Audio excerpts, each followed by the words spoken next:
تو اسرائیل کے خلاف یورپی یونین ایک بڑا اقدام کرنے جا رہا ہے، اور یہ صرف اس لیے ہو رہا ہے کہ جس طرح سے اسرائیل لگاتار غزہ میں فلسطینیوں پر، غزہ کے لوگوں پر ظلم و بربریت کر رہا ہے، وہاں پر بوم گرا رہا ہے، ان کی جانیں لے رہا ہے۔ تو اس کو لے کر ساتھ ہی ساتھ جو ویسٹ بینک پہ جو اسرائیل اپنی آبادی کو، جو سیٹلمنٹ کو آگے بڑھاتا چلا جا رہا ہے، اس کے خلاف یورپی یونین نے ایک بڑا اقدام کرنے کا جو ہے اعلان کیا ہے۔ یورپی یونین کا دراصل یہ کہنا ہے کہ اسرائیل سے آنے والی جو اشیاء ہیں ان میں سے کئی اشیاء پر جو ہے ٹیرف لگائے جائیں گے۔ اس کا مطلب سیدھے طور پہ یہ ہے کہ اس سے اسرائیل کو کافی بڑا جو ہے معاشی دھکا لگ سکتا ہے، اکنامک کا ایک بڑا دھکا لگ سکتا ہے۔ یورپی یونین کی خارجہ پالیسی کی جو سربراہ ہے، ان کا نام ہے کاجا کالس، انہوں نے 27 رکنی ممالک پر زور دیا ہے کہ وہ کچھ اسرائیلی اشیاء پر ایسے ٹیرف لگائیں جس سے جو ہے اسرائیل پر دباؤ بن سکے۔ آپ کو پتا ہے کہ یورپی یونین میں کل 27 ممبرز ہیں،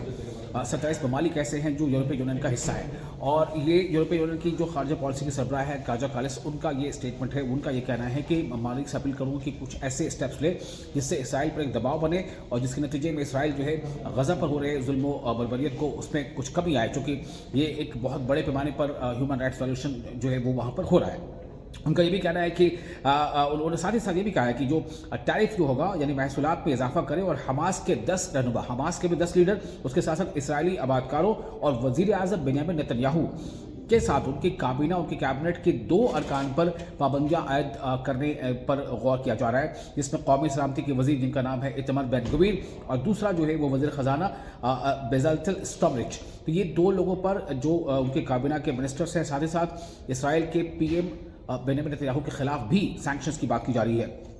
اس سے کیا فرق پڑے گا؟ کالس نے کہا ہے کہ ہم یہ اقدامات اسرائیلی حکومت پر دباؤ ڈالنے کی کوشش کے تحت کر رہے ہیں کہ وہ راستہ بدلے، اور غزہ میں انسانی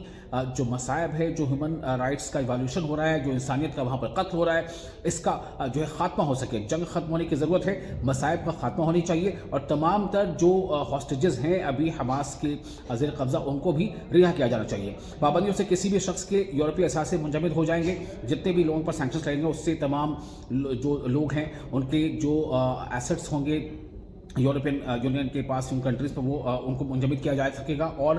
یورپین یونین کے اندر سفر پر بھی پابندی ہوگی۔ تو یہ ایک بہت بڑا قدم ہے، اگر اس پر عمل ہوتا ہے تو یہ اسرائیل کے لیے واقعی بہت بڑا یہ جھٹکا مانا جائے گا۔